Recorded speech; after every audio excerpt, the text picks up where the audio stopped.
So welcome everyone. That presentation kind of kicks off an important topic for all of us. I'm Donna Dodson. I'm with evolutionQ. And as we think about quantum, often we think about the excitement that quantum computing brings and the importance of this different model that we are all anticipating and we're looking at, and we're thinking about the algorithms and we're thinking about the advantages. But we also think about the threat of quantum computing on our cryptographic infrastructure and what that looks like and how we need to prepare for that. So I'm looking at it from that side of things today. And we're hearing a lot, I've been working in this space for a very long time, and I can remember when there was a lot of theory about quantum computing and would it happen. And it's turned from that physics problem into much more of an engineering problem, and now much more of an applied engineering problem. So as you look at that cycle and you see that change, I can remember when I was head of the cybersecurity program at the National Institute of Standards and Technology, and even prior to that, there was a computer scientist who used to come out to NIST back in the early 1990s, looking at the effects of Shor's algorithm on cryptography, and we would all say, yeah, but that's really a theory problem. That's not really a practical problem. And look where we are today. We are into that problem of practice. And we have to think about quantum computing from that side of cryptography, and we have to think about our cryptographic infrastructure. So with that, I will get started. As we're thinking about a quantum-ready roadmap for the future, we're really thinking about our cryptographic infrastructure and what that looks like. And cryptography is an indispensable tool for our cybersecurity infrastructure. And our cybersecurity infrastructure is critically important for businesses because it really provides a pillar of trust. And that pillar of trust comes in a long way from cryptography. So with the advent of quantum computing, traditional cryptography methods face challenges, highlighting the importance of post-quantum cryptography. Organizations need to prepare their cryptographic infrastructure for a blended world of classical and quantum computing. And I think it's really important to remember that aspect of things. It doesn't mean we're going to have just quantum computers. It doesn't mean all of our classical computers are going away. It means that our attack surface got much broader. If you're thinking in the cybersecurity space, that now we have quantum computers to be worried about, and we have classical computers to be worried about, and we have a much broader communications infrastructure to be concerned about. So as we're looking at cryptography, with this rise of quantum computing, our traditional cryptographic algorithms are coming under a lot of scrutiny, and they need to change. Post-quantum computers support security in the face of quantum threats, helping to preserve the confidentiality and integrity of the sensitivity of data. PQC is an important interconnecting the world of both classical and quantum computers. Through the development of the PQC standards, NIST, the National Institute of Standards and Technology, and the cryptographic community have given organizations the needed foundation for a strong cryptographic foundation.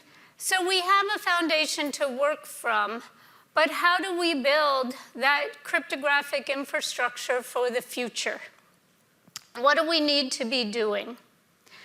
Well, first of all, we need to ask ourselves, What comes next? Now that we have this now that we have these standards, I think in the world of cryptography, there's been a lot of discussion about the security that needs to change because of quantum computing.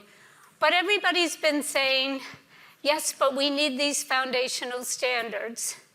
Well, we have them now. So what do we need to do now that we have these foundational standards? What comes next? I think we need to ask ourselves a really important, crucial question. And it gets back to a risk management question. Is what we need to do to be ready for the world of quantum computers to change, to implement the quantum algorithms and the PQC algorithms into every organization's security structure and say, okay, I've put the PQC algorithms in, I'm done? Is it a matter of taking the FIPS, the Federal Information Processing Standards? Is it a matter of putting dilithium into my infrastructure and saying, I've got dilithium, I've got Kyber, done, go home, good job?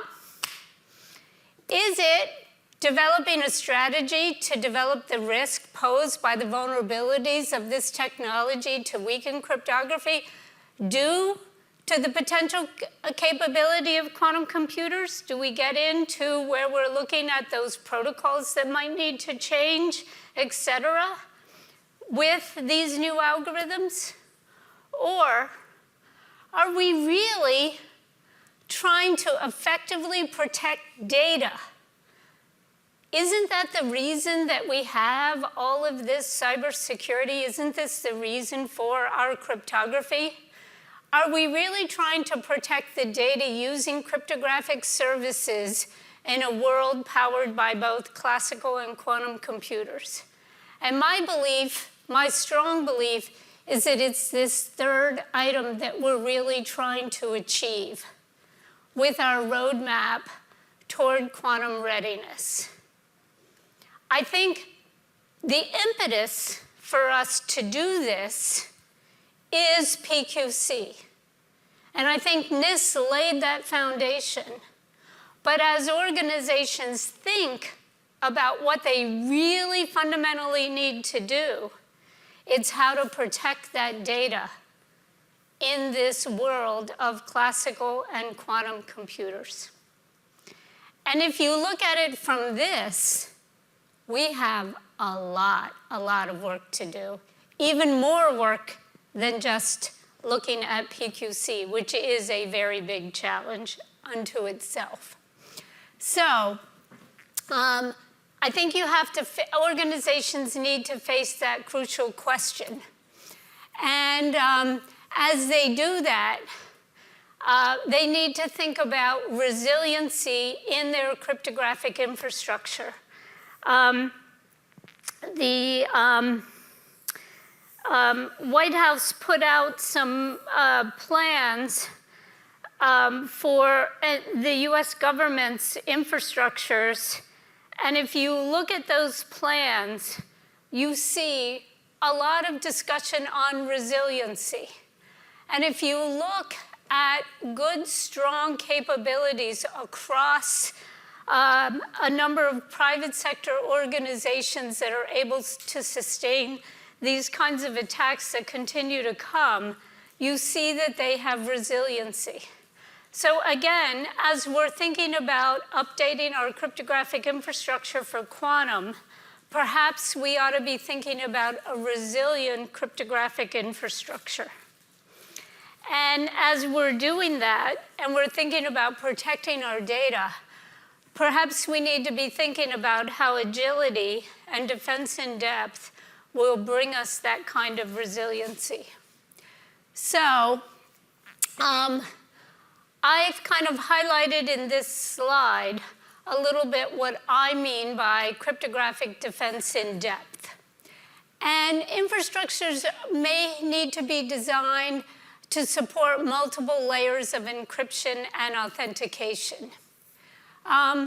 Key management ends up being a critical, crucial piece of a cryptographic infrastructure that often gets thrown under the rug and saying, yeah, we'll get to that later, or yeah, we have a PKI and it's functioning okay. And actually, when you really start looking across your organizations, you have multiple public key infrastructures, or you have multiple certificate management systems with different policies and different governance structures doing different things, and they really don't match up very well. And it's the day-to-day operation of those infrastructures and those key management capabilities that are kind of easy bait for bad actors. So we need to get a handle on that, and we need to be able to keep keys flowing in the systems and think about that from a resiliency standpoint. We need to be able to support, we need to be able to design, build, and implement strong primitives like randomness that can be used throughout the infrastructure. We need to have better test methods throughout our infrastructure. And there may be places where quantum technology itself can support cryptography and cybersecurity today or in the future as we're looking at advances throughout research. So we need to be prepared for those as we're building. So here's what a conceptual roadmap could look like. First, you need to have awareness, creation, and preparation. You need to understand what your infrastructure looks like today, both from a business perspective and a technology perspective. And both of those are critically important. It's not just a technology journey. It is also a business journey here that you're on, because cryptography is providing that trust for your businesses, and they have to be able to participate in this journey with you. Everybody in this room cares about quantum, but everybody in your organization does not. So they have to come along in this journey with you. And that quantum risk assessment helps you understand what it is you're trying to protect and why. And you have to understand the current governance model and what might need to change in that governance model for your cryptographic infrastructure. You have to understand what kind of people you have in the tool and what their capabilities are, both in-house and with your support system of contracts and vendors. And this is going to take budget, and that budget is not just a matter of dollars, but it's a matter of time and planning.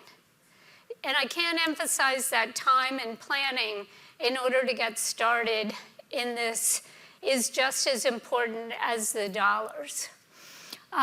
So then you get into the discovery, design, and engagement.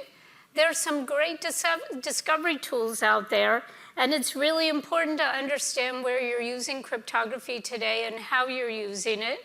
And you have to have a plan once you understand that, what you're going to do with that information and how you're going to use that as a support mechanism for yourself internally and for the questions and discussions you're going to have with your vendors. And that's going to require you to work with your procurement folks to understand your contractor, what your contracts look like and how this fits in with your contracts and your life cycles for your kinds of contracts and your hardware and your software. It's not just about quantum, it's about your entire life cycle and your entire architecture systems and how does this fit and piece in there. So your business and operational requirements for cryptographic services and how does it play with other services comes in as you find these kinds of discoveries and you have to understand what your vendors are doing. Your implementations, simple testing to understand what some of the performance characteristics you need are important, proof of concepts, and then into small test beds, into actual implementations. Again, just don't take budget, but they take time to set up properly and evaluate. So those pilot programs become important, and prioritizing these will help you with that migration strategy as you're moving out to the future. And then there's always continuous improvement. I think I saw Matt Scholl in the hallway from NIST. I think there's going to be some new algorithms come out from the PQC development process. That's going to create some interesting options for organizations as they think about crypto agility and how they may bring those in. There's going to be new advanced technologies in cryptography. It's not going to be the stagnant field of DES for 25 years to AES for 40 years. We're seeing these kinds of exciting changes happen in cryptography today, and they're going to continue. How are you going to set your infrastructure up to take advantage of these kinds of advanced technologies? And how are you going to be able to test them so you can bring them into play in more of an agile fashion than what we can do today with our fairly fragile infrastructures that we have? So this roadmap is just the very, very top tip of an iceberg of the kinds of things that you need to do. But you have to get started today. We've seen in the previous presentation and other presentations the advances in quantum computing.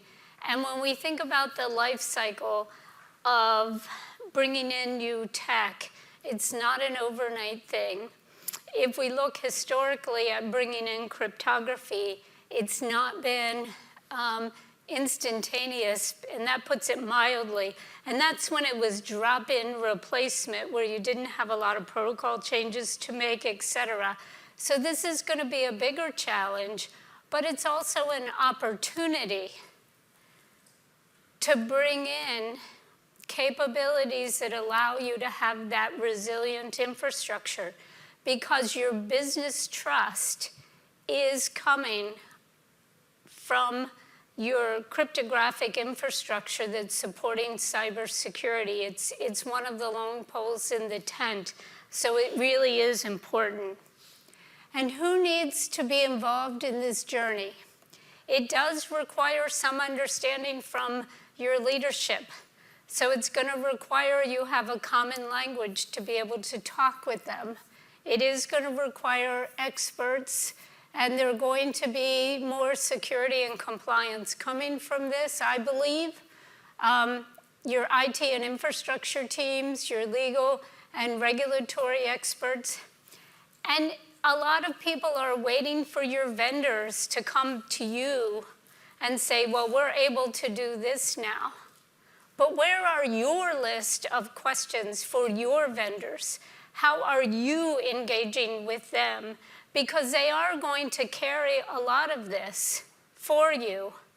But if you want to get the most out of it, you need to be educated, and you need to be talking and asking questions of them first, not waiting. So with that, I say get started now. Seize the moment. This is an opportunity for you. This is an opportunity for all of us. Thank you.